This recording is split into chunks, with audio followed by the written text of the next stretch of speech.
we were actually we were very, very confident on our consumer insight, because what we did correct, I think, and it's easier to say now when I look back, is we actually built community, and we were not focusing on business, and we kept building it for the longest time, and the community became so strong that everything can stop but the traffic coming on the website, people asking more questions, people reading more content.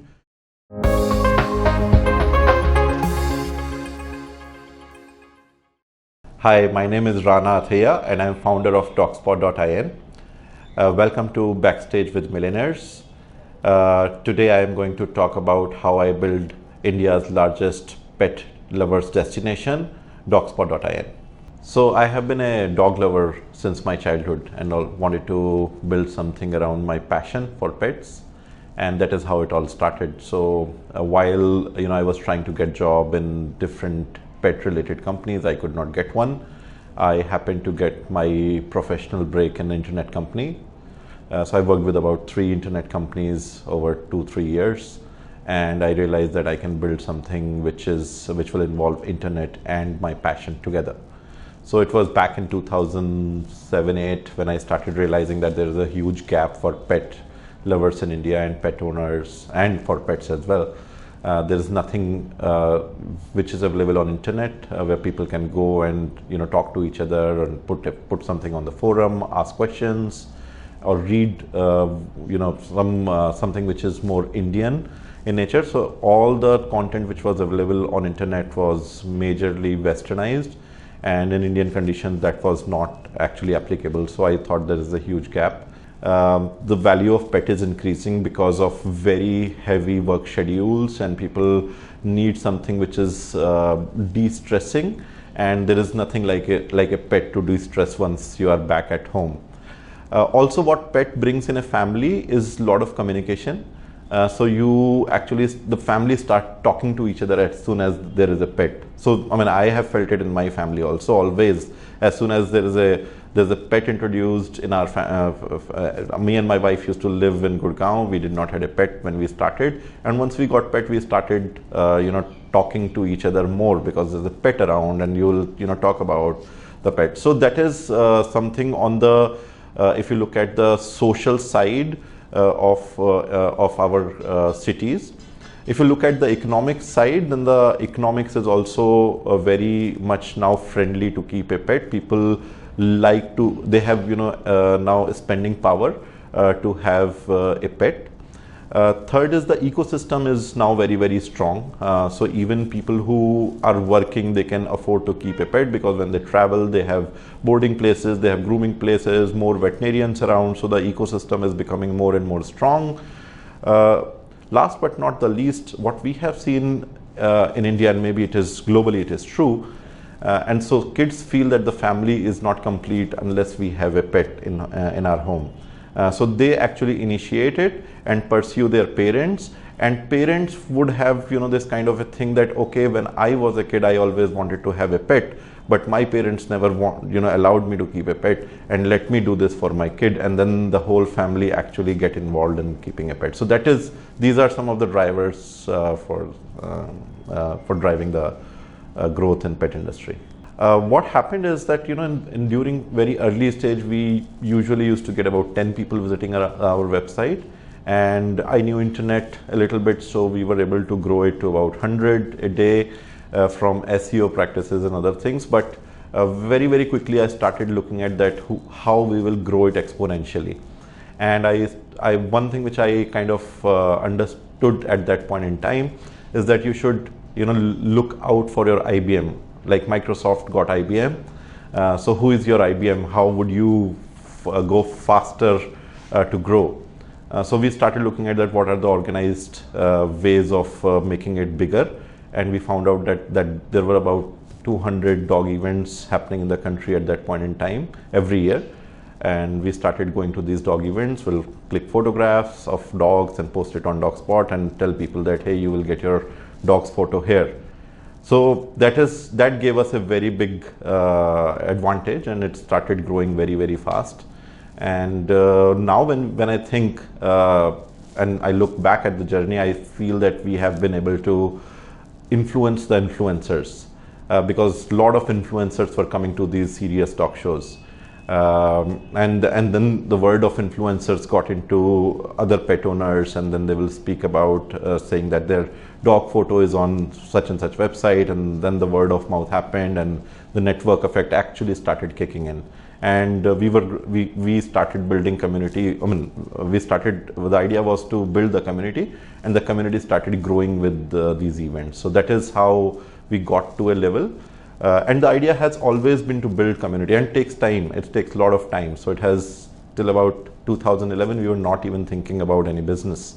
We were just building traffic on the site, user retention, number of page views per session, and all those things were the major metrics. So we used to get about 14 pages per session kind of number. That was an average number at that point in time. So huge community. Yeah, business actually started in 2011. 2011 mid is when we got our company registered. End of 2011, we started looking at our data, that what is happening, what are the customers saying, what are the users saying, what is happening in the forum. And from the forum, we were able to figure out that people are looking for products and they're not getting it because it's a completely unorganized market. So people will have to visit at least 10-15 pet shops for one particular product, and then also they will fail to get it, and they'll ask somebody coming from abroad to pick that product, and maybe they have it in some other pet shop in India or maybe some other place. So we said that that's an opportunity where we can start organizing the catalog. So we will go to a supplier and say that we'll sell products online, and they will say, this is not going to happen, and we would not get credits. We will have to invest to buy products, upload it on our website. And even if I take a step before than that, then what we wanted to do, we said that, okay, let's not buy the products, because we actually had no money. And we will, get an order, and then we will pick the product, and then we will ship it. But the problem was, it was such an unorganized industry and unorganized suppliers that they will, tell that, yes, we have these products, and by the time an order comes and we get to pick that product up, the product is out of stock. So we were kind of very fanatic about not canceling an order and fulfill it at any cost. And there is where the huge challenge was, that how do we convince these suppliers to start being more serious about this as a category. And then we started investing, build our own warehouse. We did the catalog was not available. You will ask the brands and these suppliers to give us photographs. They will not have any photograph. Some of the suppliers would not even know what product they are selling. I mean, they got it just because somebody recommended it, and asked them that what does it do, they would not know. So we used to get those products, do a lot of content around it, and so it was like doing it right from the scratch. So we were actually shooting in the dark. We were getting a lot of negative reviews from the supplier side, and people said that this may not fly. People will say that there's a classic case study called pets.com, and people will start comparing, pets.com burst. Do you remember that? So you'll hear it from investors, you'll hear it from community, you'll hear it from a lot of people. But we were actually we were very confident on our consumer insight, because what we did correct, I think, and it's easier to say now when I look back, is we actually built community, and we were not focusing on business, and we kept building it for the longest time, and the community became so strong that everything can stop but the traffic coming on the website, people asking more questions, people reading more content.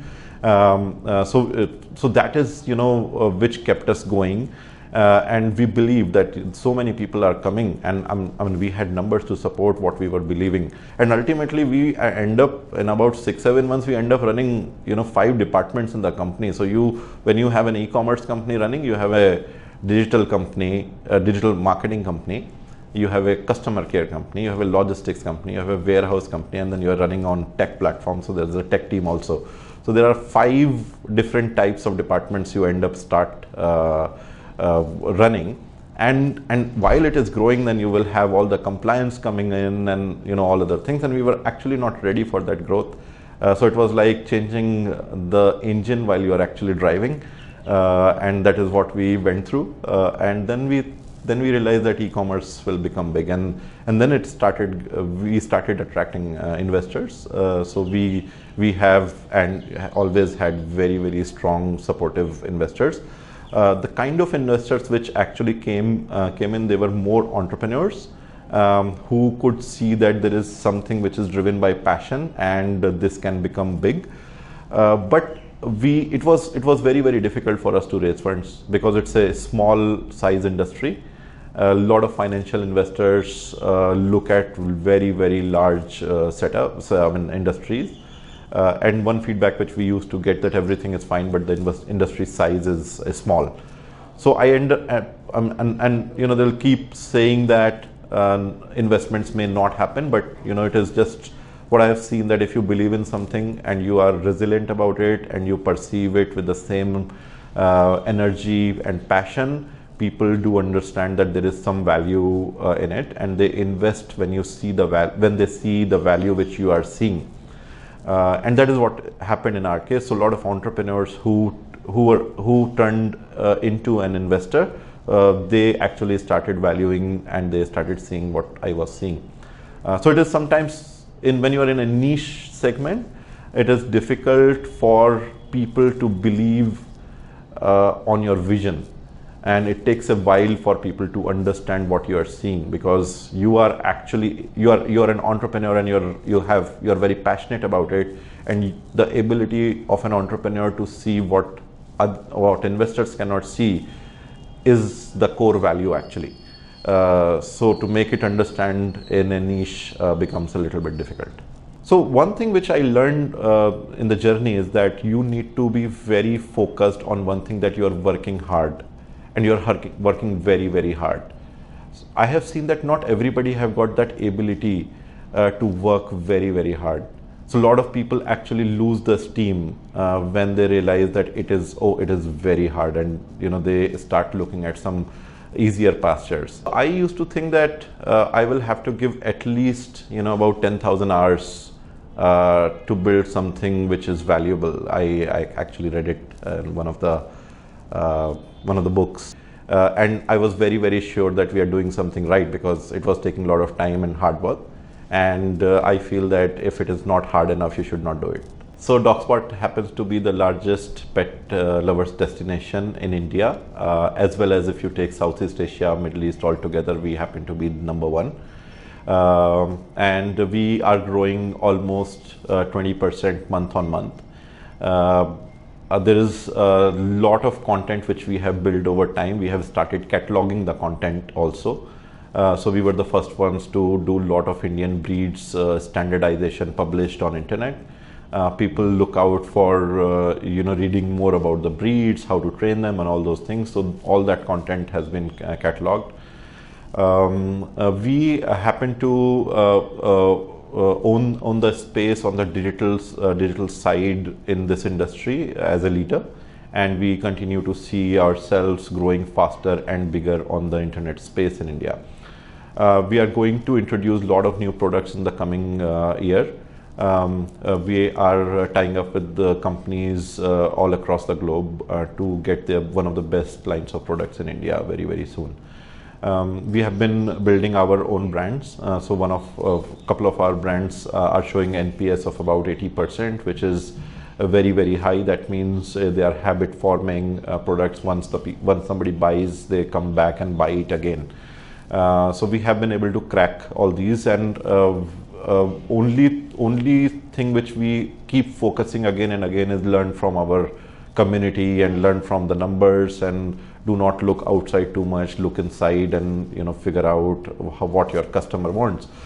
So I believe that there is only one thing which keeps constant in the business. The whole business can change, the dynamics can change of the business, environment can change, markets can change, but one thing which remains constant is customer keep asking.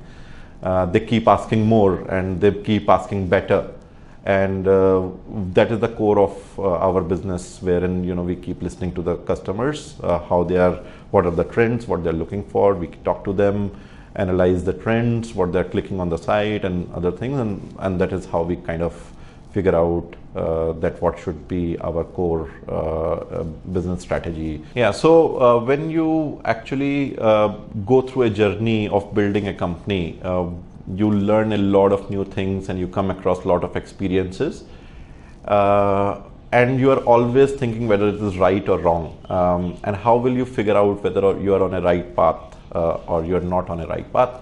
So what I actually started doing is looking at other entrepreneurs' life and started picking up some books, looking at podcasts on internet, listening to podcasts on internet, and looking at YouTube videos, what some real entrepreneurs are saying.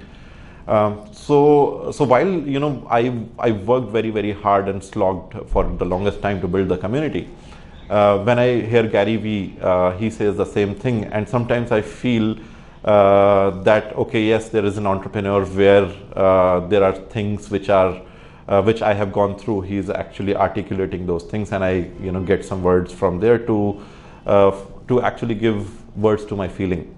And then you feel confident that you are not the only one there. I read a book called Hard Thing About Hard Things, one of the best books. It is actually, I feel it's kind of a Bible for entrepreneurs, and you can actually go page by page, where Ben Horowitz have given very practical advices to entrepreneurs that how to run a company from the human resource perspective, lot of things, valuation perspective, how do you arrive on a valuation, what an entrepreneur can do to a company while the company is completely going down, how to handle your investors. So that company actually almost died a few times, and then it got a great exit. So that's a very practical handbook for entrepreneurs. And then there's a book called Delivering Happiness by Tony Hines, and he talks about what happens when you're struggling to build a company and there's competition coming in, and he talks about the harder you work, it is easier to deal with competition. And I mean, only how can you actually convert competitive anxieties into more energy, and how. So I used to feel that okay, I'm working so hard, whether it is even worth working so hard or not. And when you read Tony Hines, and he says very clearly, just make sure that you are working harder enough. If you are not working hard, it's not useful, you'll not be successful. Thank you for watching this video. I hope you enjoyed this. In case you have any questions, please do write your questions in the comments. I may be personally replying to a few comments myself. In case you feel that this video might be helpful for others, please do share this video. And if you want to see more entrepreneurship videos further, please do subscribe to this channel. And happy entrepreneurship to you.